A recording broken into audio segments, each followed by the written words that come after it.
My name is Misha Bryan, and welcome to Session Stories. Ooh, Session Stories. Welcome to the final episode of Session Stories. I hope you've enjoyed hearing about my career and my journey from a fledgling in Wolverhampton to ending up in London and playing on some of the biggest stages in the world. I hope you take some of the information forward and that what I've said has been helpful and you can use it in your own careers. Let me know how you're getting on in the comments below. Session Stories. After auditioning for Bryan Ferry and Roxy Music, I haven't done another audition since, for a session gig anyway. The rest of my gigs have come through word of mouth, really, which has been so fantastic. So whilst I was still working with Bryan and Roxy, I was working with Beverly Knight at the same time and Heaven 17. I was recording songs for my album. I was vocal coaching, recording like audio books for children's storybooks and things like that. There was a lot of things juggling around in life. I've gone on to perform with other artists, including Russell Watson, Donovan. There's a lovely lady called Lisa Miskovsky. Most recently, P.P. Arnold, Basement Jaxx. So many people. I can't even remember them all now, but it's all been wonderful and amazing. And I've been able to use all of my foundation, all the groundwork that I put in years and years and years ago to help me feel comfortable singing lots of different genres and performing on stages, whether they be small and like 5 people in an audience or huge and tens of thousands of people in an audience. As soon as I step onto that stage, I'm giving you guys 100%, and I hope that's what you guys will carry with yourselves as well. Every single performance that you do, give it its full value, give it its full worth. Those people have paid their money to come and see you perform, and so you want to give them a lovely, happy time and help them build some lovely memories. Session Stories. I've done a lot of juggling throughout my career. I remember there was one time I was coming back from, was it Russia? Somewhere like that. And I just gotten the gig with Beverly Knight. And I thought to myself, I've got time to learn all the Beverly Knight tracks in like 3 or 4 days. Something like that is what I had to learn the tracks. And then whilst I was in Russia, I got the call to say, hey, do you want to come and do a gig with Heaven 17? And I was like, yeah, go on then. So it was all a bit like, oh wow, I have 3 gigs happening all at the same time. Obviously, Bryan and Roxy was completely down.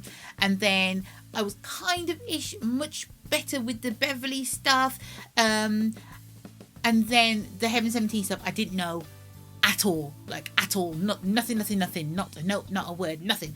So the Beverly stuff I learned on the plane back from where I was coming from, and it was like but I printed off the lyrics and they'd taken them with me anyway, so that was handy. And I'd obviously done my Bookman old style and formatted it and everything, right? So that was good. So I learned all of that on the plane, and I planned to sleep all the way back from Russia. That did not happen. So I learned all the songs on the plane. So then when I got back to the UK, I then had to get into learning the Heaven 17 stuff. And I'm trying to think now what had happened in the gap. But whatever happened, something else had happened. Maybe I had another gig come in. But I had to learn the Heaven 17 set in 2.5 hours. Because I had to fly from Birmingham to Falkirk, which is where my first ever gig with them was, and the set was about 2 hours. So I had 2.5 hours to learn a 2-hour set, right? Now normally I'd go through and be like, okay, so he's singing that here, and really get into the nuts and bolts of each song. I didn't have time for that. Basically, I was sat in my mum's spare bedroom, like on the floor, going, and literally fast forwarding through the songs to where I'd already highlighted. What's the past tense of that? the BVs, and I was like, I literally have to learn my part. There wasn't any time to go, I wonder what the other person's going to be doing. That I didn't have that luxury at all. So yes, I learned a 2-hour set in 2.5 hours, and then had to get on the plane and do it in Falkirk in front of these people, these mad 80s fans people, right? And they're all dressed up in these little tutus, and they've got these mad wigs on and all spiky, and like little vest tops, and it was absolute torrential rain. Torrential, like it was unbelievable. They're all out there having the time of their lives. They really, really were having a good time.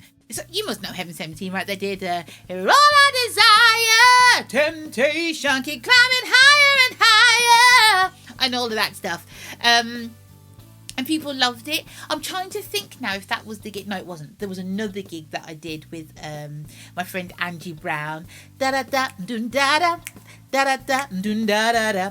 I'm gonna get you, baby. I'm gonna get you. Yes, I am. Yes, house legend Angie Brown. We used to do Heaven 17 BVs for them together. But that wasn't that Falkirk gig. But the gig that I did, one of the gigs I did with Angie in Scotland, it was so cold that everyone's electronics froze. So the tracks would be played from Asa, the guitarist, and kind of the producer's key from his computer, and it was so freezing that it completely froze. And so we had nothing, and there was like a sea of people waiting for us to come in, right, and start singing some tunes, and we're like, no. So luckily, we had Angie on the gig, and she just started ad-libbing, and it was brilliant, and it was so cool. And that is when you're completely comfortable within yourself and in front of an audience. You just go, do you know what? We're supposed to be doing something. We can't. Let's do it a cappella. Let's go for this. So yeah, just in the little gaps, I was dipping in and kind of adding in a few things and harmonising with her wherever I could. And it's great to be thrown into the deep end with things like that, because you think, oh, actually we were testing, I'm quite proud of myself. So yes, this gig in Falkirk was proper seat of the pants stuff, because I'd literally just learned it, but because I already had my method of learning songs, so my foundation was already really good. So I was like, okay, there are the BVs. Okay, I've done all my highlighting. There are the BVs. That's what I sing. That is my harmony. Blah blah blah blah blah blah. Then there was some kind of thread that would help me remember what was going on, because I'm not one of those people who likes to be on stage and be reading the lyrics. That's lazy. That's lazy performing right there.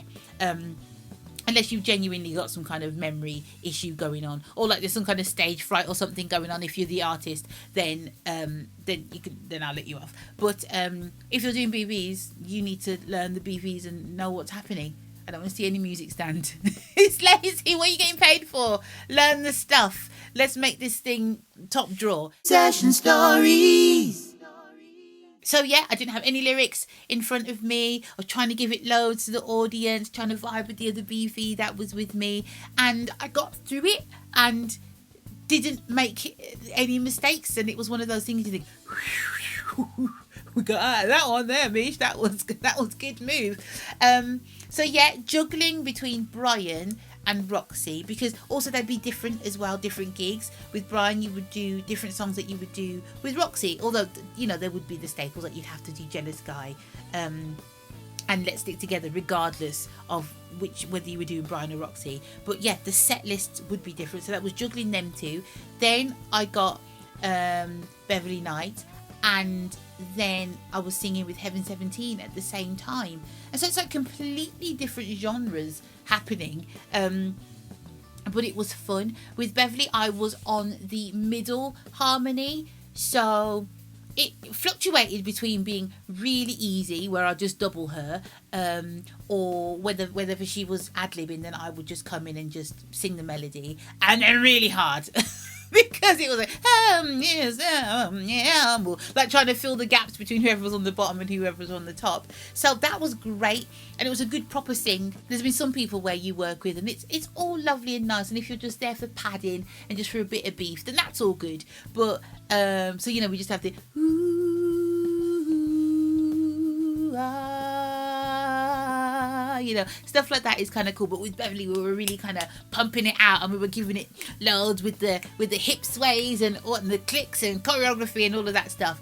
And then Brian was pretty much step click, step touch, and Heaven 17, I'd be out front sometimes, get that mic off the stand, little feature, be vibing it with the audience. So very, very different, all of the gigs that I was doing. And then I was still singing with the funk and soul band that I'm in, the Soul Coalition.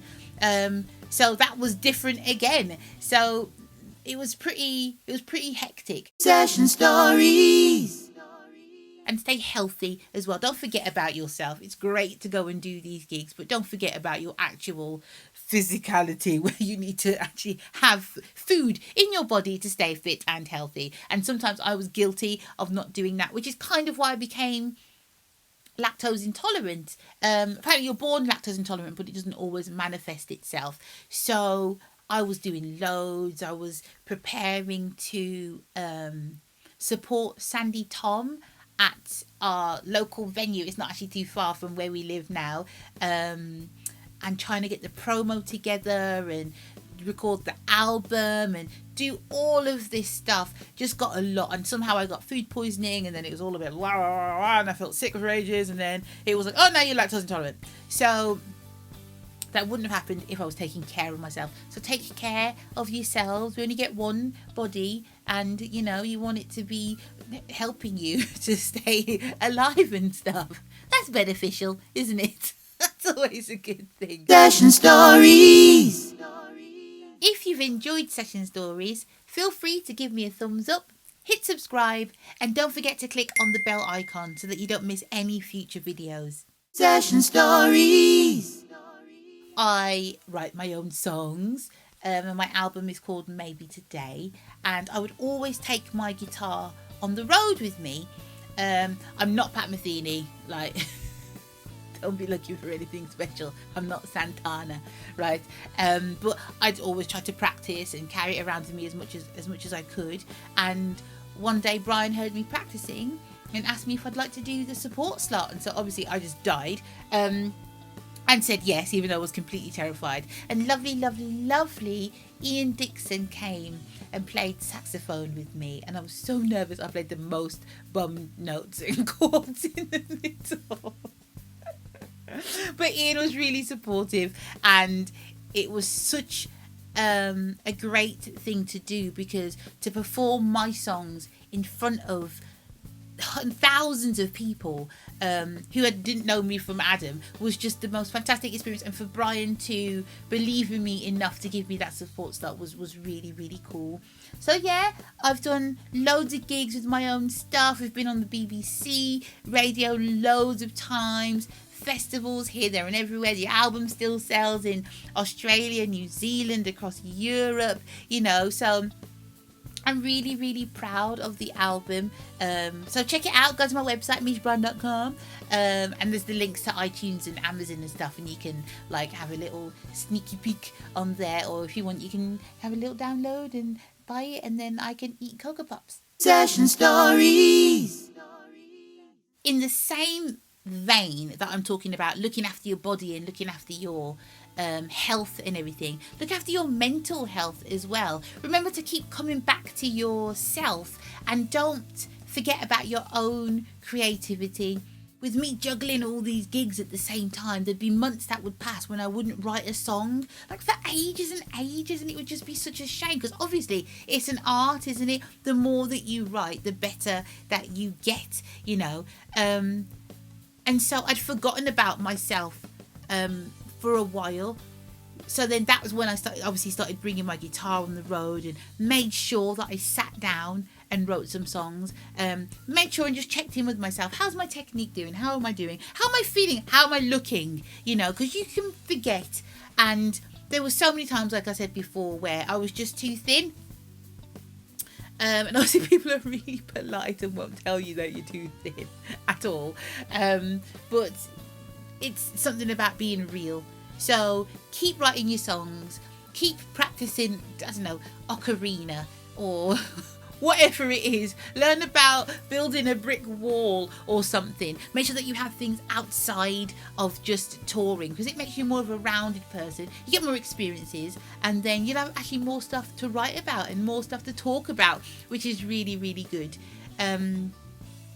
Just stay creative, and then you'll be proud of yourself, and you'll be like, oh, actually, if I write like a song a month, even if it's just that, eventually you'll have an album. You're like, wow, where did that come from? And then you'll have like a DVD. I produced a DVD. It's called Misha Brown Live at the Luminaire. You turn around and say that you don't wanna be the one, that your girlfriend's waiting, didn't mean to lead you on. There's an empty bench that holds the secret of my deepest fear, echoes of rejection I never thought I'd hear. So I produced a DVD, which was great, and I have the album, which is fantastic, you know. So just to have those little bodies of work, you think, oh, that is great. And I'm glad that I stuck to my guns and kept creating for myself, because years could easily pass by where you've been doing a gig or performing with other people for a long time, and then at the end of it, you don't have anything to show for yourself except money, you know, and memories, obviously. But we're not just in this for the money, are we? We're in this to make music and art and, you know, and touch people in our own way. So let's just make sure we keep coming back and connecting with that. Session Stories. So I know that this series is called Session Stories, which is based around my singing, but I've been acting throughout my entire life at the same time without really noticing that I've been doing it. And not realizing sometimes that acting and singing are intrinsically linked. Any shows that I was in, like from junior school, there'd always be a bit of singing. I remember I played Mary in the Nativity at school, right? And then our teacher was a little bit off the wall, so she just threw in I get by with a little help from my friends in the middle of the Nativity. Just random songs. And I got to sing that. I'm not sure if they even knew that I could sing at that point, but it was just like, oh, Misha's got a kind of nice face that looks kind of virginal. So let's get her to be Mary and get her to sing this random song in the middle of it. So at the same time, even when I've been vocal coaching, sometimes it'll be like, oh, I need a dep. I need someone to cover my classes because I've got to go off and do like a little acting workshop, you know. And so many times when I've been on stage, especially on tour, I'm going to sound like a really sicky person now, aren't I? Like really sicky. But anyway, I've felt ill on tour quite a lot. But the show must go on, people. The show must go on. It really does have to carry on. And I'll be on stage and I'll be like, do do do do do do do do do, and then ease off into the wing and